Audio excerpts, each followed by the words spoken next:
the silence that followed wasn't like the ordinary quiet of a room waiting for the next speaker. It was the kind that presses against your eardrums, the kind that makes everyone suddenly aware of their own breathing. I had heard that kind of silence before in operating rooms, in the seconds after a code, in the moment between the last beep and the flatline. I knew what it meant. It meant something had shifted, and nothing in the room would ever be quite the same again. My mother-in-law was still standing at the podium. Her hand was frozen mid-gesture. The champagne flute she'd been holding tilted at a precarious angle, and the smile she had worn all evening the practiced, luminous smile of a woman who had navigated hospital politics for 4 decades had gone completely still on her face. Not fallen. Not crumbled. Just stopped, the way a clock stops mid-tick. I looked at her from my seat at table 7 and felt nothing that resembled satisfaction. What I felt was older and quieter than that. I felt tired. And then, beneath the tired, I felt something closer to grief.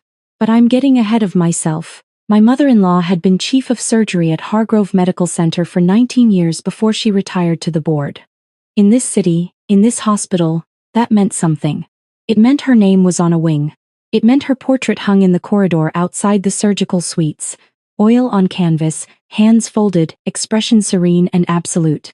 It meant that when she walked into a room, people straightened imperceptibly, the way they do around anyone who has held real power long enough that the power has become part of their posture. She had welcomed me into the family with both hands. That was the thing I always had to remind myself of, even later, even when it became difficult. She had embraced me at our engagement dinner, held my face between her palms and told my husband she approved. She had helped plan the wedding. She had sent flowers when our daughter was born, and again when our son was born 2 years later, and she had shown up both times with casseroles and a competence in grandmothering that genuinely moved me. The dismissal came later. Gradually, and then all at once. It started small. The way she'd redirect a conversation at dinner when I began talking about a case.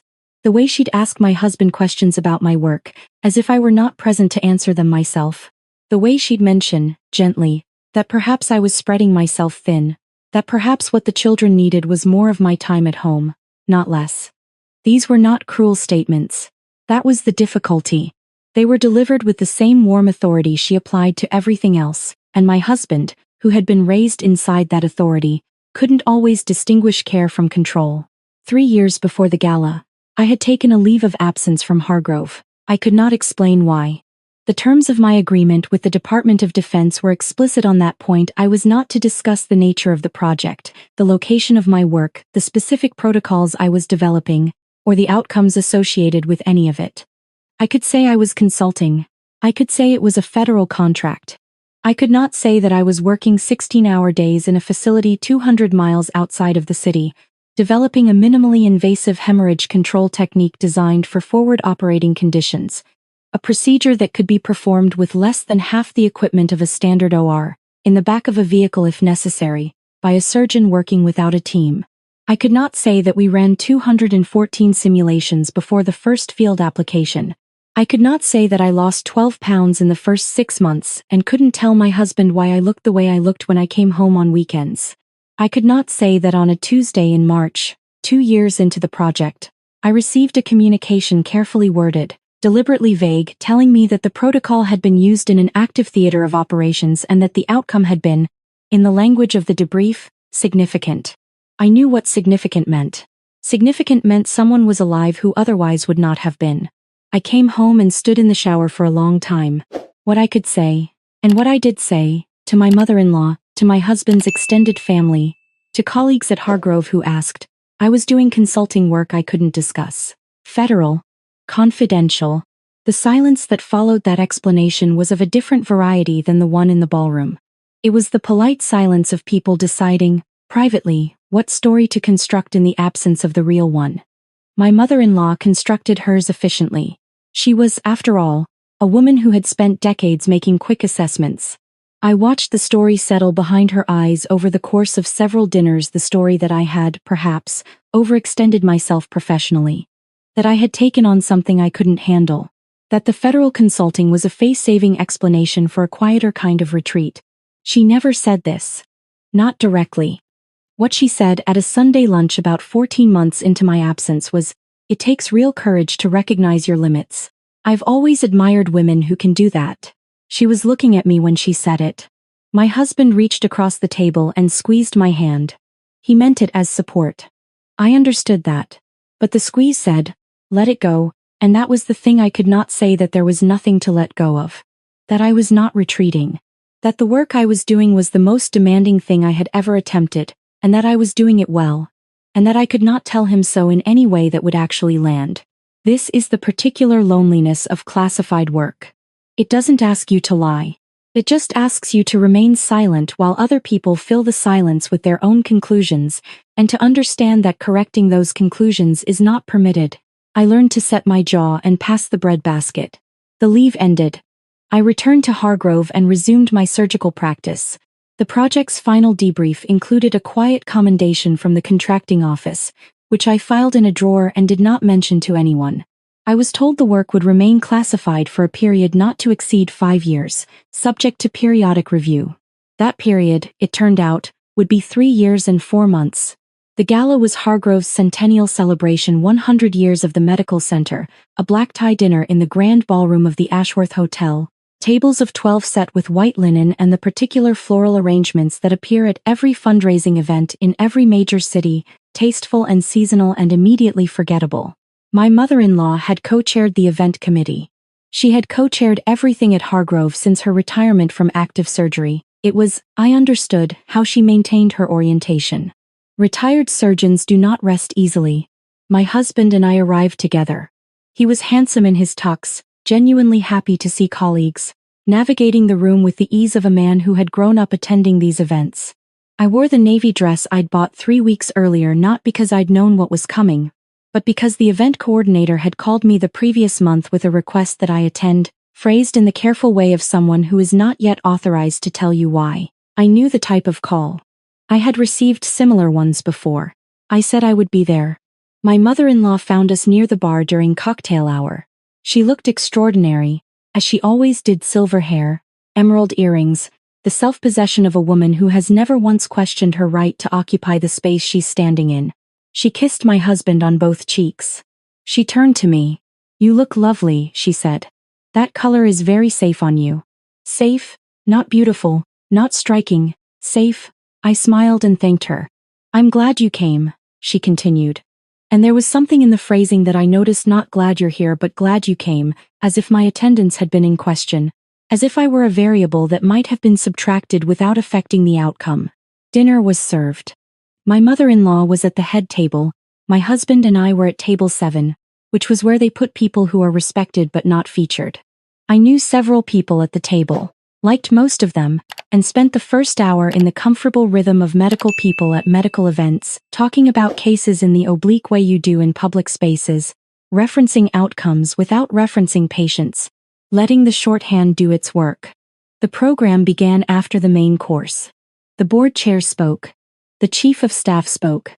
There was a retrospective video, 100 years of Hargrove, black and white photographs dissolving into color, the wing named after my mother-in-law appearing briefly on screen to modest applause from her table. Then the board chair said there was one more item on the program, unannounced, added late at the request of a federal agency he was not yet at liberty to name. The room settled into attentive confusion. My mother-in-law stepped to the podium to introduce what she clearly understood to be a standard recognition. Another donation, perhaps, or an institutional partnership. She had the look of someone who has been briefed at the last minute and is recovering gracefully. Hargrove has always been more than a hospital, she began, because she was, whatever else she was, an excellent speaker. It has been a training ground for physicians who go on to contribute not just to their communities but to the larger enterprise of medicine. She paused because a man had appeared at the side of the stage. He was not in military uniform. He was in a dark suit, and he carried a leather folder, and he walked with the precise economy of someone accustomed to being efficient in rooms where efficiency matters. He leaned toward my mother-in-law at the podium and said something I couldn't hear from table 7. What I saw was her face. The pause lasted perhaps 4 seconds. Then she straightened, looked out at the room, and said, in a voice that had lost approximately 30% of its warmth, "It seems we have a yes. A presentation. From the Department of Defense." The man stepped to the podium. He introduced himself by name and title, a title that caused a ripple through the room. because his agency was not one that typically appeared at hospital galas in civilian clothes bearing leather folders. 18 months ago, he said, a portion of a multi-year research initiative conducted under federal contract was recommended for declassification. That review was completed 6 weeks ago. What I'm here to do tonight is fulfill a commitment we made to one member of this institution, a commitment that was delayed, for reasons she understood and accepted without complaint, but which we felt obligated to honor publicly, given the nature of what she contributed. He opened the leather folder. I had been very still since he walked on stage. My husband had turned to look at me at some point. I registered this peripherally but did not look back at him. Over a period of 31 months, the man continued. A trauma surgeon on fellowship from this institution developed and validated a hemorrhage control protocol under forward operating conditions that has since been incorporated into the standard training curriculum of 3 branches of the United States military. Since field implementation, this protocol has been a contributing factor in preventing hemorrhagic fatality in over 600 documented cases. That number will rise. It already has. He looked up from the folder. We are here tonight to present the Department of Defense Civilian Service Medal, with distinction, to Dr. And he said my name. The silence arrived immediately. I stood up from table 7. My husband made a sound I had not heard from him before. I walked to the stage with the same steadiness I use when I walk into an OR, not performed calm, just the actual condition of a person who has learned that everything necessary can be done without hurry. I shook the man's hand. I accepted the medal. I turned to face the room. My mother-in-law was still at the podium, one step to my left. I did not look at her directly, but I was aware of her the way you're aware of weather as a condition of the environment, something you account for without fixing your attention on it. I did not speak for a long time. The room did not fill the silence. They seemed to understand, collectively, that the silence was mine. I want to be clear about something, I said finally. I'm not here tonight because of what I accomplished. I'm here because of what the work was for. Every one of those 600 cases is a person who is alive. That's not an abstraction. Those are people who went home. And if there's anything I want you to take from this room tonight, it's that the most important work is often the work that can't be talked about. Not because it's shameful, but because protecting it is part of what makes it matter. I paused. I also want to say because I think honesty is the only thing worth practicing at this point in an evening that the years I spent on this project were the loneliest of my professional life. Not because of the work. The work was extraordinary. But because the silence required of me was a silence I couldn't explain to the people I loved, and I watched some of those relationships absorb the weight of that without knowing what they were holding. My husband was looking at me from table 7. His face was doing several things at once. Silence in service of something larger than yourself is not the same as surrender, I said. I want to make sure I believed that, because there were days I had to remind myself. I thanked the department. I thanked Hargrove. I stepped back. The applause started at table 7 and moved outward. My mother-in-law did not return to the podium that evening. During the reception that followed, I found her standing near the windows overlooking the city, alone in the particular way that people are alone at crowded events when something has altered their center of gravity. She was holding her champagne flute the way she'd held it at the podium, not drinking, just holding, as if she had forgotten it was there. I walked over. She saw me coming and did not look away, which told me something important about her that I had perhaps underweighted in my assessment of her character. She was not the kind of person who avoids the accounting. I made assumptions, she said, before I had a chance to say anything. About your judgment, about your capabilities, about what the absence meant. She said it precisely, the way she would have presented a difficult diagnosis without softening it into inaccuracy. You did, I said. I was wrong. Yes. She was quiet for a moment. Below us, the city went about its business, indifferent to the small reckonings taking place inside this ballroom. You could have corrected me, she said. Not with the classified material. But you could have pushed back more forcefully. Made me understand there was more to know. I could have, I agreed. I chose not to. She looked at me directly for the first time all evening, not the social direct gaze she deployed at events, but something more unguarded than that. Why? I thought about this. Not because I didn't know the answer, but because I wanted to give it to her accurately. Because I wasn't trying to prove something to you, I said. I was doing work that mattered. The work didn't need your approval to matter. And I understood, even when it was difficult, that the two things were separate. She absorbed this. "I owe you an apology," she said. "Several. Probably. You do. I would like to give you one." "I know." She set down her champagne flute on the windowsill and looked at it for a moment. Then she looked back at me with an expression I had not seen on her before, something younger, somehow, and less certain, and more honest for the uncertainty. "Will you let me?" she asked. I thought about the Sunday lunches and the bread basket and the word safe and the years of carrying something I couldn't set down, in a house that should have been a place to rest. I thought about my husband's face at table 7 when he finally understood. I thought about 600 people who went home. "Yes," I said. She nodded once. The kind of nod that means something has been decided and will be honored. We stood at the windows for a while without speaking.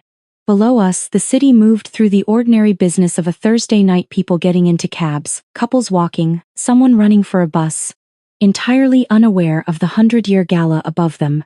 The medal, the silence, the apology extended and received between two women at a window, both of them deciding, without saying so, what the next part of things would look like. My husband found me 20 minutes later. He had been talking to someone from the board. But when he crossed the room toward me, he was not the practiced social presence I was used to watching work a room. He was just a man walking toward his wife with a particular look on his face. He put both hands on my face the way his mother had done at the engagement dinner, and I thought briefly about inheritance, what we take from the people who raise us, and what we choose. "How much of it?" he asked. "How much did you carry without telling me?" "All of it," I said. He closed his eyes. "I'm sorry," he said. "I'm sorry I didn't push harder. I'm sorry I let her." "You didn't know what you were excusing," I said. "That's different." "It's not entirely different." "No," I agreed. "But it's different enough." He pulled me in and held me with the careful intensity of someone who has just understood the precise dimensions of what they almost failed to see. I let him. Not because the holding fixed anything, but because some things need to be witnessed, even when they're over. Later, after the valet brought our car, after we were on the freeway heading home, after the city had contracted into the usual pattern of exit signs and headlights, he asked me, "What happens now? With your mother?" "She wants to apologize," I said. "She should. She knows that." He was quiet for a mile or two. The freeway sounds filled the car, the particular white noise of late-night driving. "Do you think she'll actually change?" he asked. I considered this with the same care I'd given everything else that night. "I don't know," I said.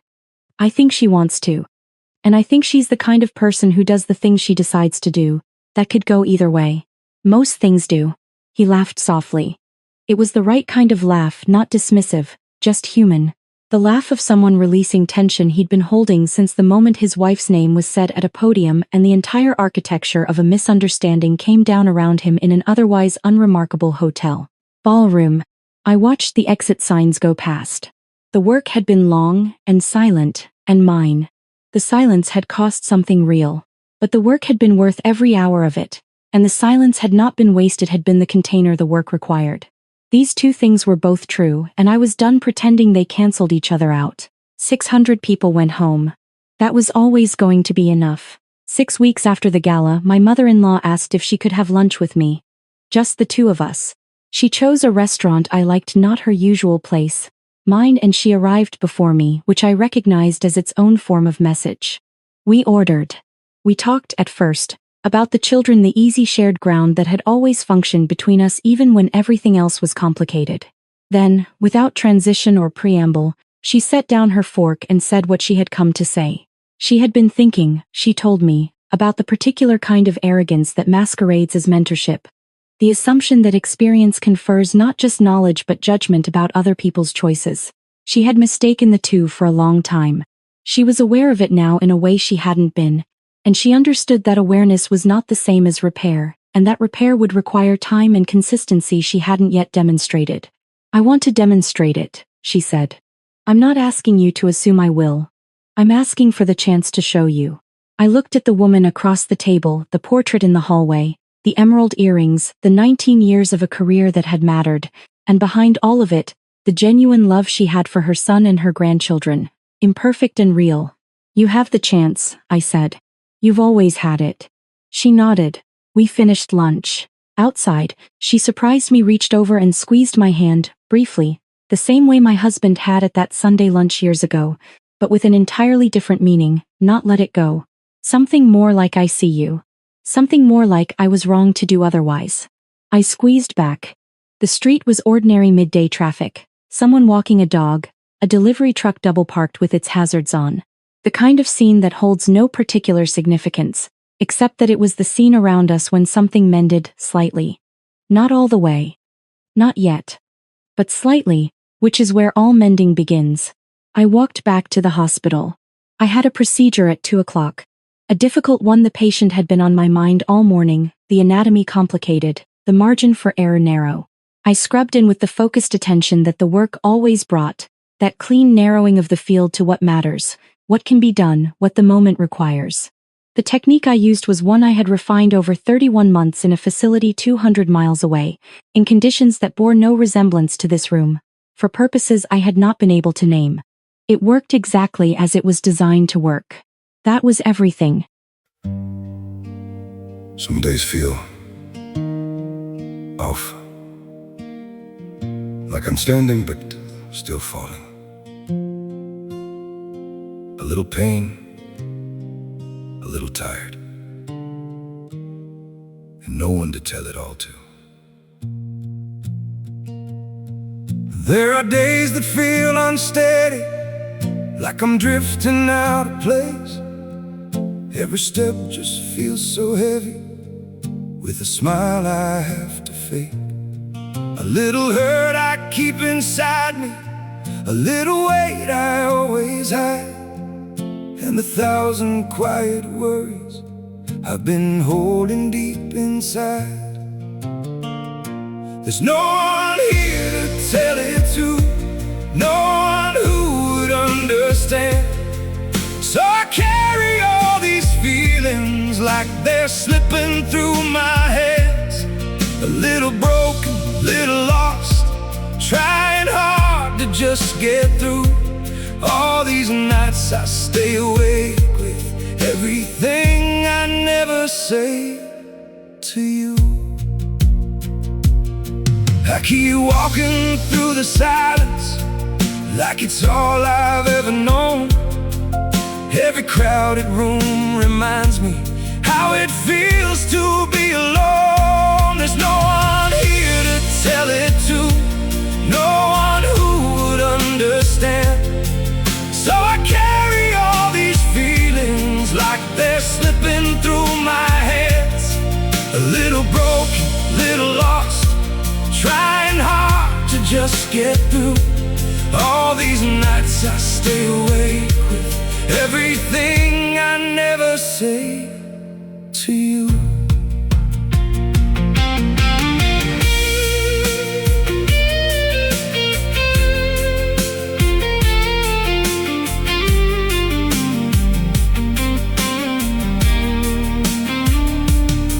Maybe one day I'll be stronger, maybe I'll learn how to speak, but for now I keep it buried in the parts of me too weak. There's no one here to tell it to, no one who would understand. So I carry all these feelings like they're slipping through my hands. A little broken, little lost, trying hard to just get through. All these nights I stay awake with everything I never say to you.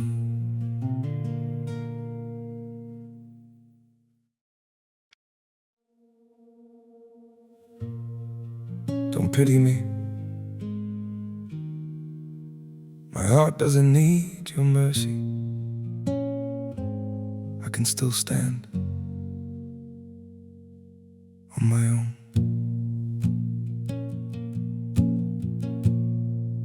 I was broken by your leaving, fell deeper than I thought I would, but pain has taught me how to heal now and survive what once I couldn't. You don't have to look back sadly, don't reach out with guilty hands. What you shattered made me stronger. Now I rise where I once collapsed. My heart doesn't need your pity, not another empty sign.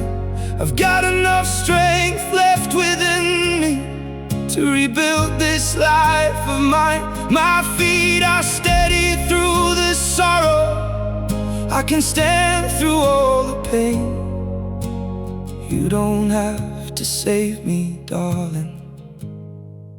I'll learn to breathe again. I once begged for your affection.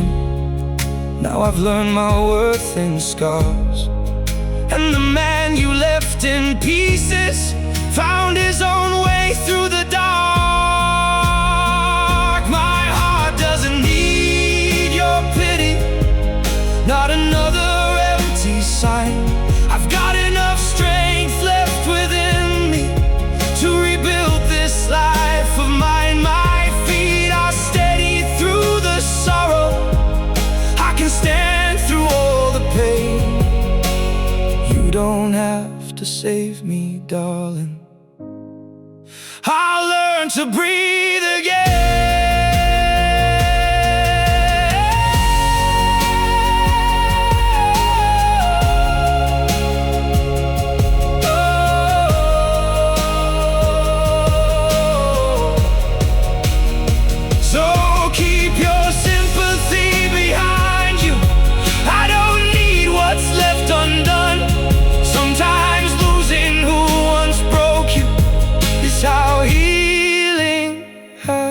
Begun.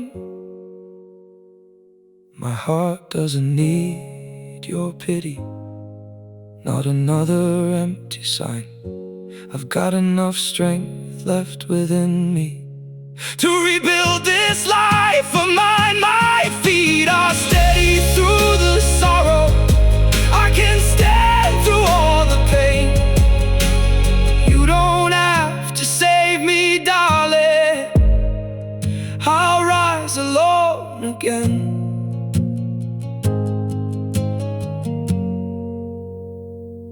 I'll rise alone